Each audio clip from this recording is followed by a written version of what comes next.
जय श्री कृष्णा। राधे राधे। दोस्तों, आशा करती हूँ कि लड्डू गोपाल की कृपा आप सब पर बरस रही होगी। आप सब प्रभु की कृपा से स्वस्थ और प्रसन्न होंगे।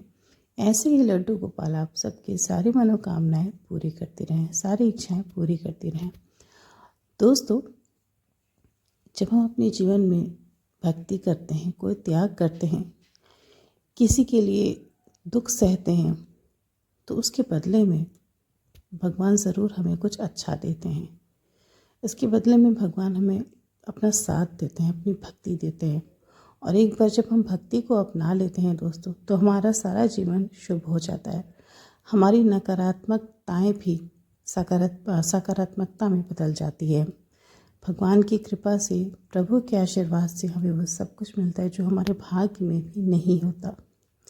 दोस्तों, आज जो सच्ची कथा मैं आपको सुनाने जा रही हूँ, बड़ी ही मार्मिक और दिल को छू जाने वाली सच्ची कहानी है। हर महिला के लिए माँ बनना एक सपना होता है, लेकिन इस संसार में बहुत सारे ऐसे लोग हैं जिनकी संतान नहीं है, या जो संतान का सुख पाने में असमर्थ हैं। उनके दुख और उनकी पीड़ा को कोई नहीं समझ सकता, स्वयं वे खुद ही समझ सकते हैं। लेकिन जब हमारे जीवन में प्रभु की कृपा होती है, प्रभु की भक्ति होती है दोस्तों, तो हमें वो सब कुछ भी ज़रूर मिलता है जो हमारे नसीब में नहीं होता, जो हमारे हाथ की रेखाओं में नहीं होता। दोस्तों, ये कहानी है संयोगिता जी की। संयोगिता जी जो कि एक बहुत ही संपन्न परिवार की बहू रहती हैं। उनका विवाह काफ़ी वर्ष पहले हो गया रहता है, लेकिन उनकी कोई भी संतान नहीं होती। उनके घर में उनके ससुराल वाले, उनके पति और इनकी एक सेविका यानी कि उनकी एक नौकरानी, जो कि उनकी बहुत सारा सेवा करती है, उनकी परछाई बनकर हमेशा उनके साथ रहती है। अक्सर ऐसा होता है दोस्तों कि हमारे जो सगे संबंधी हैं वो इतना काम नहीं आते, हमारे दुख के घड़ी में हमारा उतना साथ नहीं देते हैं। लेकिन हम सबके जीवन में कोई ना कोई व्यक्ति ऐसा ज़रूर होता है जो हमारी परछाई की तरह हमेशा हमारे साथ रहता है, चाहे वो हमारा मित्र हो, हमारा पड़ोसी हो, या फिर हमारा नौकर ही क्यों ना हो। इस कथा में भी कुछ ऐसा ही है दोस्तों। संयोगिता जी की एक सेविका जिसका नाम रहता है रमा, वो उनकी बहुत सेवा करती है। कहने के लिए तो वो उनकी नौकरानी रहती है, लेकिन उसने अपनी मालकिन के लिए, संयोगिता जी के लिए बहुत सारे त्याग किए। तो चलिए जानते हैं कि लड्डू गोपाल की कृपा रमा पर और संयोगिता पर कैसे हुई।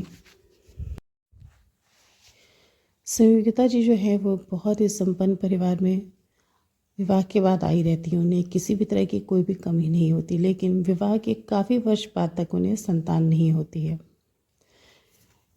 विवाह के 14 साल के बाद भगवान की कृपा से, लड्डू गोपाल की भक्ति से वो गर्भवती होती है। वो काफ़ी वर्षों से बाल गोपाल की सेवा करती आती हैं। विवाह के पहले से ही उन्हें लड्डू गोपाल बहुत पसंद थे, और उसी विग्रह को वो विवाह के बाद अपने साथ अपने ससुराल में भी लेकर आती हैं, जिसकी पूजा अर्चना सेवा वो नित्य करती हैं। ससुराल में आने के बाद उन्हें एक नौकरानी मिलती है वहाँ पर, जिसका नाम रहता है रमा। वो उनकी ही हम उम्र रहती है और बहुत ही अच्छे सरल स्वभाव की महिला होती है। वो संयोगिता जी की बहुत सेवा करती है और हृदय से बिल्कुल उनकी सखी, उनकी सहेली की तरह उनसे खुद मिल जाती है। संयोगिता जी इतनी स्वभाव की, इतनी महान और इतनी अच्छी रहती हैं कि वो कभी भी अपनी नौकरानी रमा को ये महसूस नहीं होने देती कि वो उनकी सेविका है, उनकी नौकरानी है। मित्रवत व्यवहार करती, वो उनसे एक सखी, एक सहेली की तरह। रमा को भी उनका साथ बहुत पसंद आता है और वो उसकी बहुत सेवा करती है। इस बात की कि संयोगिता माँ नहीं बन सकती, जितनी पीड़ा संयोगिता को होती है उससे कहीं ज़्यादा, तो कहीं ज़्यादा पीड़ा उसकी नौकरानी रमा को होती है। तो भी लोग उन दोनों के आपस की तालमेल को देखते वो यही कहते हैं कि वो तुम्हारी नौकरानी कम और तुम्हारी सखी, तुम्हारी सहेली ज़्यादा लगती है। तो आश्चर्य की बात तो ये होती है दोस्तों कि अपने विवाह के 14 वर्ष के बाद जब संयोगिता जी गर्भवती होती हैं, उसी समय ठीक उनके साथ ही उनकी नौकरानी रमा को भी वो भी गर्भवती हो जाती है, उसे भी बच्चा होने वाला होता है। दोनों एक साथ अपनी इस खुशी को आपस में साझा करती हैं, बहुत ही प्रसन्न होती हैं। रमा उस स्थिति में भी अपनी मालकिन संयोगिता की बहुत सेवा करती है, उन्हें ज़मीन पर पैर नहीं रखने देती, उनका खाना, उनका दिन, उनकी सारी दिनचर्या, उनके कपड़े, हर एक चीज़ का वो बहुत ख्याल रखती है। लेकिन संयोगिता जी को गर्भावस्था के दौरान उनकी थोड़ी स्थिति गड़बड़ होने की वजह से डॉक्टर उन्हें पूरी तरह आराम करने के लिए बोलते हैं।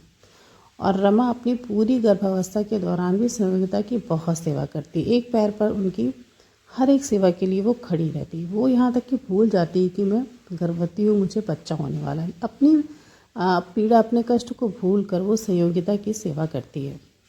संयोगिता जो कि अपने विवाह के 14 साल के बाद गर्भवती होती है, उससे इस बात की इतनी ज़्यादा खुशी होती है कि जाहिर नहीं किया जा सकता। सामान्य सी बात है, कोई भी महिला जिसके पास सब कुछ हो लेकिन संतान ना हो, उसके मन में बहुत पीड़ा होगी, जो दिन रात बाँझ होने का ताना सुनती आई हो और उसे अब बच्चे का सुख मिलने वाला है। जाहिर सी बात है कि उसके मन में बहुत प्रसन्नता होगी। शायद ये उसके जीवन का सबसे बड़ा सौभाग्य और सबसे बड़ी खुशी होगी।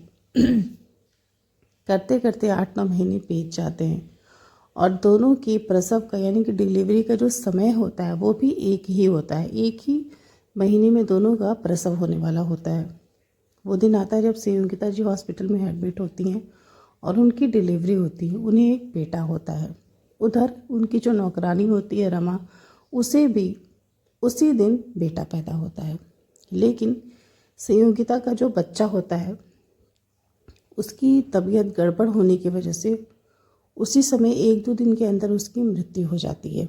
और संयोगिता जी उस समय होश में नहीं होती, क्योंकि उनका जो प्रसव होता है वो ऑपरेशन के ज़रिए होता है और उनकी स्थिति बहुत जटिल हो जाती है, बहुत सीरियस हो जाती है। डॉक्टर ने यहाँ तक कि भी बोला कि अगर इन्हें इस बात का सदमा लगा तो इनकी जान भी जा सकती है। इसलिए अभी आप लोग इन्हें ये मत बताइएगा कि इनका बच्चा ज़िंदा नहीं या वो मर चुका है। ये बात अगर इन्हें पता चला तो हो सकता है ये कोमा में चली जाए। रमा माँ बनती है और उसे पता चलता है कि संयोगिता जी को भी एक बेटा हुआ है।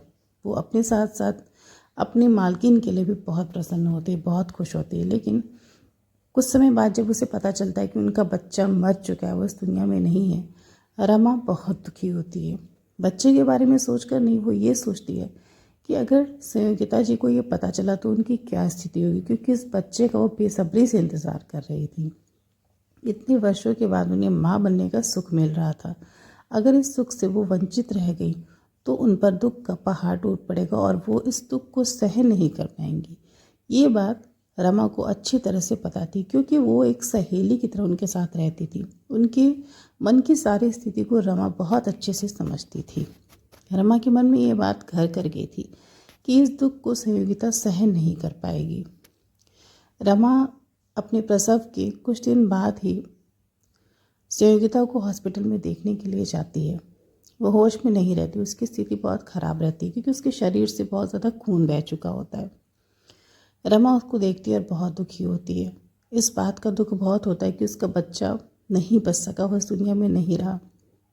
दोस्तों, रमा संयोगिता के दुख को अपने मन में महसूस कर सकती है। उसे लगता है कि संयोगिता उसकी सहेली, उसकी मित्र है और ये दुख, इतना बड़ा दुख वो कैसे सहन करेगी।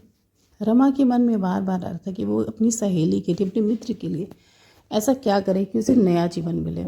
आखिर वो इतने बड़े पहाड़ जैसे जीवन को इतने बड़े दुख के साथ कैसे काटेगी, कैसे जिएगी। दोस्तों, रमा का जो हृदय था वो बहुत महान था, बहुत बड़ा था। उसके मन में संयोगिता के लिए बहुत प्रेम था। उसे पता था कि संयोगिता ने उसके लिए बहुत कुछ किया। वो उसे अपनी बहन की तरह प्यार करती है और उसका ये दुख रमा को नहीं देखा जा रहा था। रमा ने अपने जीवन का एक बहुत बड़ा फैसला लिया, अपने परिवार वालों के विरुद्ध जाकर। रमा ने अपनी सहेली, अपनी मालकिन संयोगिता के दुख को कम करने के लिए अपने बच्चे को संयोगिता के बगल में लेटा दिया और ये मान लिया कि आज से ये बच्चा मेरा नहीं, मेरी मालकिन संयोगिता का है। रमा ने संयोगिता के पति और घर वालों से बताया कि मैं अपनी संतान को संयोगिता जी को दे रही हूँ, क्योंकि इतना बड़ा दुख वो नहीं झेल पाएंगे। वो बहुत बेसब्री से इस बच्चे का इंतज़ार कर रही थी और मालकिन के मुझ पर बहुत एहसान है, बहुत सारे उपकार हैं।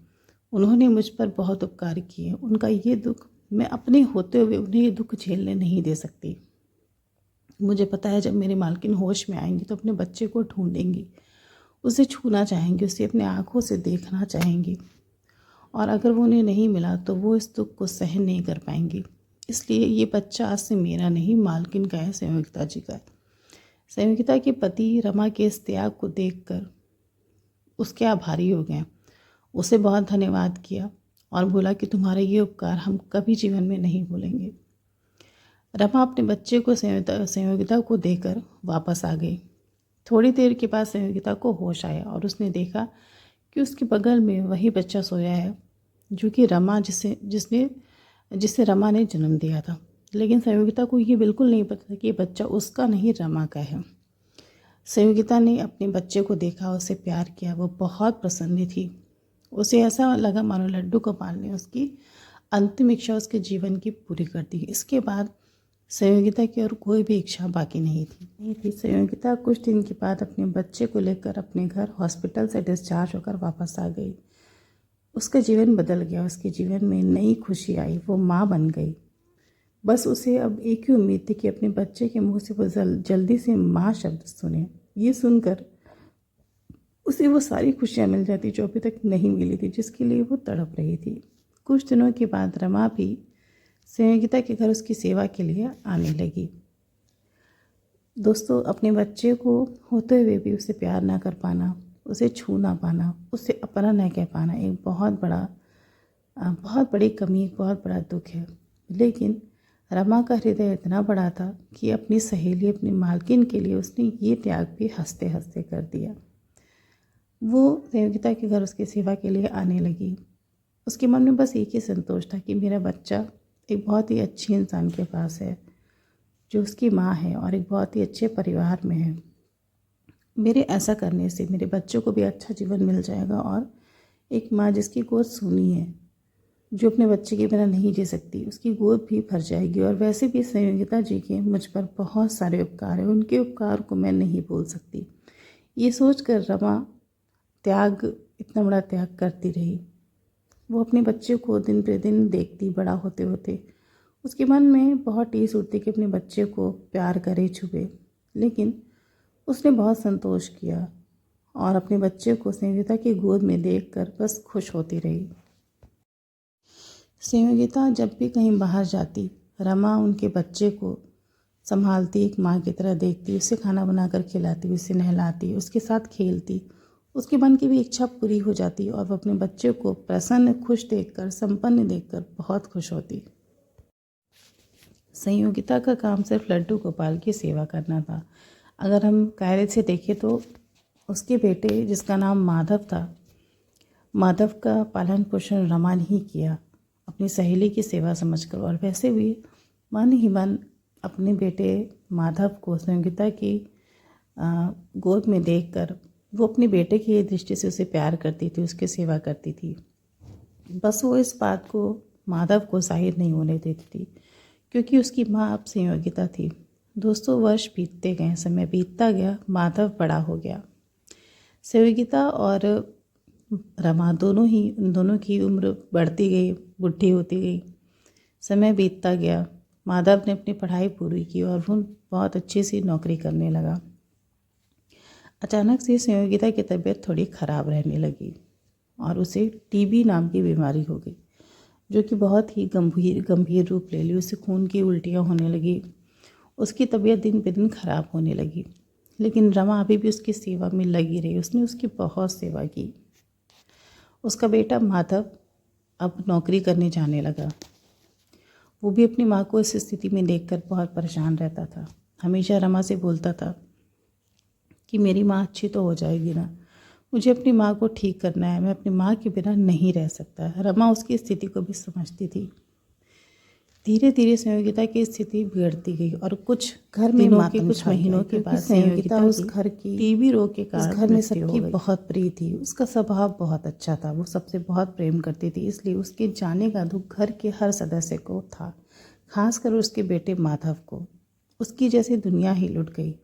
अपनी माँ के न रहने के बाद वो बहुत दुखी रहने लगा।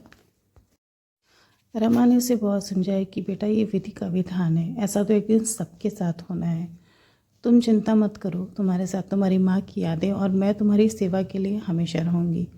तुम्हें कभी कोई भी समस्या हो, किसी भी काम की ज़रूरत पड़े तो मैं हमेशा तुम्हारी सेवा में खड़ी हूँ। रमा ने एक साये की तरह माधव की सेवा की, एक माँ की तरह माधव की रक्षा की, उसके सुख दुख, उसके हर चीज़ का ध्यान रखा, ख्याल रखा। हालांकि रमा भी अब बुढ़ी हो गई थी और वो बहुत कमज़ोर हो गई थी। उसके शरीर में इतनी शक्ति नहीं थी कि वो पहले की तरह बहुत सारे काम कर सके, लेकिन फिर भी वो अपने बेटे माधव के वो संयोगिता के बेटे माधव की सेवा में हमेशा खड़ी रहती थी।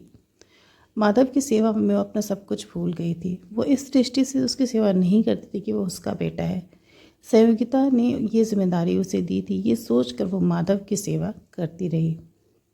उसके निधन के बाद घर में सब कुछ धीरे धीरे बदलने लगा। एक दिन माधव की इच्छा हुई कि वो अपनी माँ के कमरे में जाकर ये देखे कि उसकी कौन सी चीज़ें कहाँ पड़ी हुई हैं, क्योंकि उसे सब कुछ बहुत अस्त व्यस्त सा लग रहा था। माधव अपनी माँ के कमरे में जाता है और उनके अलमारी को खोलकर उसकी सारी चीज़ों को छूकर ध्यान से देखने लगता है। उसकी आँखों में आंसू भरे रहते हैं। उसकी साड़ियों को, उसके जेवर को, उसकी चूड़ियों को देखकर उसे अपनी माँ की याद आने लगती है।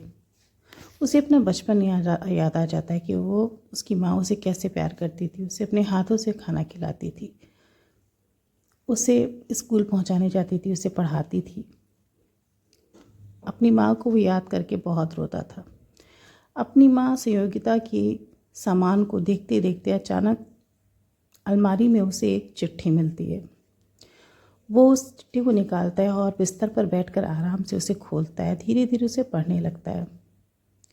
जैसे ही वो उस चिट्ठी को पढ़ता है उसे एक बहुत ही अजीब सी बात पता चलती है, जिसने माधव को बिल्कुल चौंका दिया। माधव उसे पढ़ता है तो वो एक पत्र रहता है जो संयोगिता ने उसके लिए कुछ समय पहले लिखा होता है। उस पत्र में लिखा रहता है कि बेटा माधव, मेरा जीवन बस कुछ ही दिन का, ये मुझे पता है। मैं अब ज़्यादा दिन नहीं रहूँगी और मेरे जाने के बाद तुम बिल्कुल भी विचलित मत होना। ये तो विधि का विधान है, सबके साथ होना है। जो भी इस संसार में आया उसे एक न एक दिन ज़रूर जाना है और मेरा भी जाने का समय निकट आ गया है। लेकिन मेरे जाने के बाद तुम बिल्कुल वैसे ही रहना जैसे अभी हो। मैं हमेशा अदृश्य रूप से तुम्हारे साथ में रहूँगी, मेरा आशीर्वाद हमेशा तुम्हारे साथ रहेगा। लेकिन मैं आज तुम्हें कुछ बताना चाहती हूँ जिसकी जानकारी तुम्हें नहीं है। ये लाइन पढ़ने के बाद माधव थोड़ा सा डर गया कि ऐसा कौन सा रहस्य है जो मेरी माँ ने मुझे अभी तक नहीं बताया। वो आगे बढ़ता है और उसे पढ़ने के बाद उसके पैरों तले ज़मीन खिसक जाती है। उस पत्र में लिखा होता है कि बेटा, तुम्हारी माँ मैं नहीं हूँ, तुम्हारी असली माँ रमा ताई है, जो कि हमारी सेविका है, हमारी नौकरानी है। ये बात पढ़ने के बाद माधव बिल्कुल चौंक जाता है। उसमें आगे लिखा रहता है कि रमा को भी ये बात नहीं पता कि मुझे उसके इस त्याग के बारे में पता है। वो लिखती है पत्र में कि रमा ने मेरे लिए बहुत सारे त्याग किए हैं, अपनी सेविका होने का बहुत बड़ा फ़र्ज़ अदा किया, बहुत सारे त्याग किए हैं।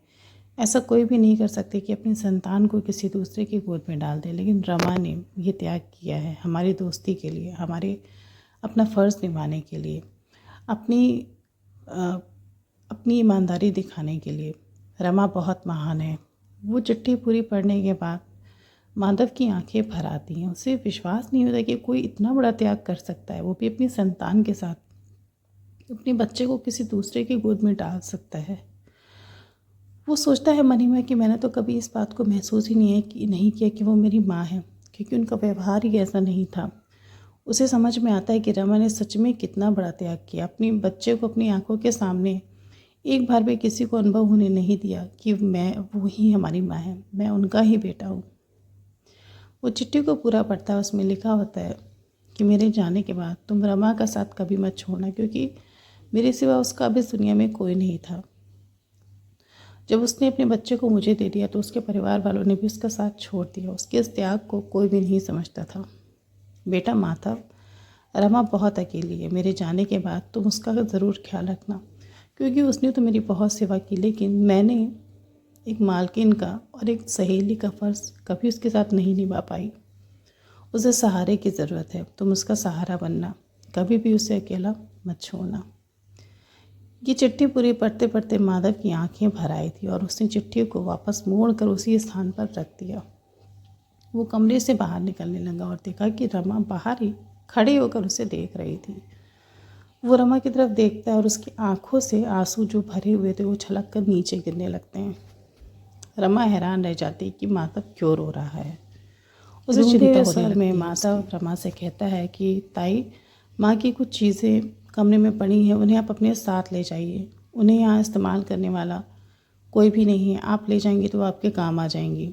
और साथ में लड्डू गोपाल हैं जिनकी सेवा माँ बहुत मन से किया करती थी, बहुत हृदय से करती थी। आप उन्हें भी अपने साथ ले जाइए और आप उनकी सेवा करिएगा। अपने बेटे माधव का कहा वो कैसे टाल सकती थी। वो तो मन ही मन माधव को एक बार बेटा कहने के लिए तरस रही थी। उसके कहने के बाद वो लड्डू गोपाल का विग्रह अपने घर ले जाकर उसकी सेवा शुरू कर देती है। और लड्डू गोपाल की रमा के घर आने के बाद उसका जीवन धीरे धीरे बदलने लगता है। एक दिन अचानक से माधव उसके घर आता है। रमा चौंक जाती है कि माधव यहाँ पे क्यों आया है। वो रमा के पैर छूता है और उसे अपने गले लगा लेता है। अपनी आंसुओं को नहीं रोक पाता, बहुत रोता है।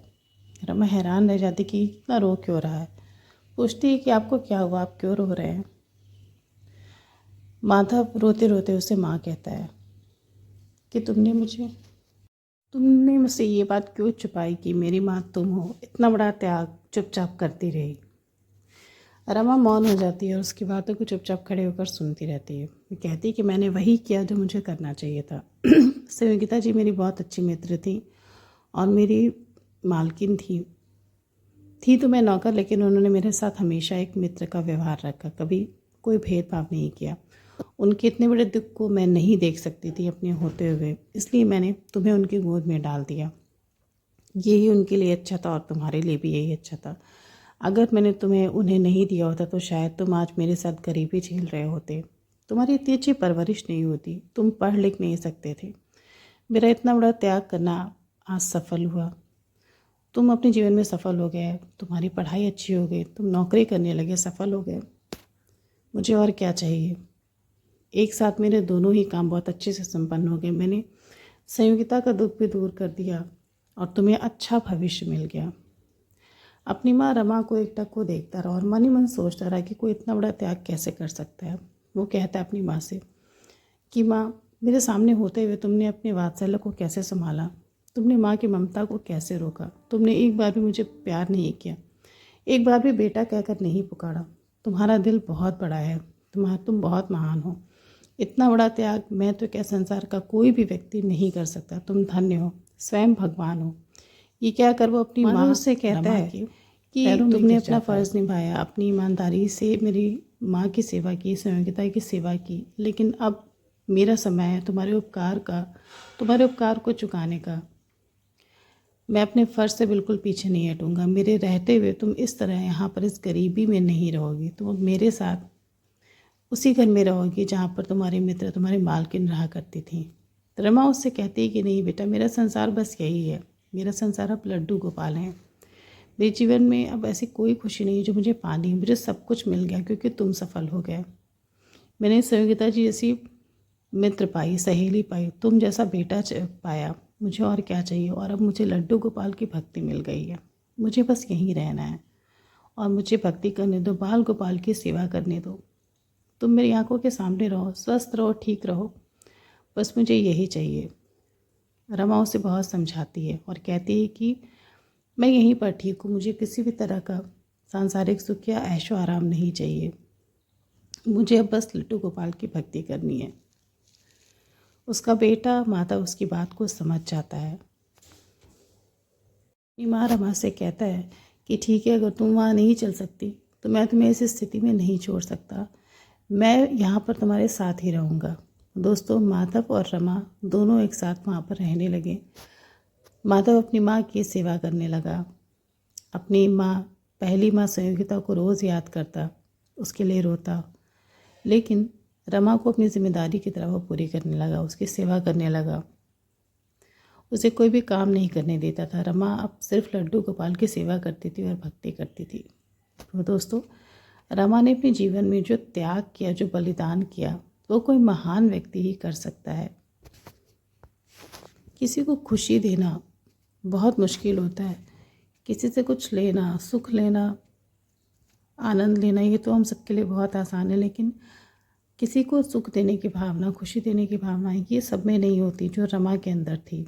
और इसीलिए उसने संयोगिता जी के रूप में एक बहुत अच्छी बहन को पाया, एक बेटे को पाया, और अब सबसे बड़ी चीज़ उसे लड्डू गोपाल मिल गए। तो दोस्तों, इसीलिए भगवान भी कहते हैं कि जब हमारे जीवन में भक्ति आती है तो हमारी सारी इच्छाएं, सांसारिक इच्छाएं ख़त्म होने लगती हैं और हमारे जीवन में सिर्फ भगवान को पाने की इच्छा जाग जाती है। तो दोस्तों, रमा और संयोगिता के जीवन की, लड्डू गोपाल की ये प्यारी सी कथा आपको अगर अच्छी लगी तो इस वीडियो को अपने मित्रों के साथ ज़रूर शेयर करें और मेरे चैनल कृष्ण प्रेम रस को ज़रूर सब्सक्राइब करिएगा। राधे राधे।